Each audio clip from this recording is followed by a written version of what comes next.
राम राम जा, मैं बलाराम जाट आज आया हूँ मेघलवा गांव में तड़सा जी भोला जी मेघवाल। यहाँ मतलब अनार देखने के लिए, जो अनार की कंडीशन है बहुत बढ़िया है, और जो फ्लोरिंग थी उसकी मतलब पूरी पूरी गोटी बन गई है, बहुत शानदार। देखने जाए तो सबके ऊपर 200-250 पीस सेट हो गए हैं, बहुत बढ़िया है। और हमारे साथ में फूलाराम जी है जो मांगे खर्चे हैं, बहुत बढ़िया है।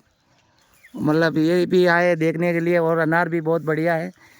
और जो तुलसाराम जी है वो काश्तकार है, और उनके पिताजी साथ में है, बहुत ज़बरदस्त है। मेघलवा गांव में मैंने पहली बार ब्लॉग बनाया है। ओखाराम जी भी साथ में।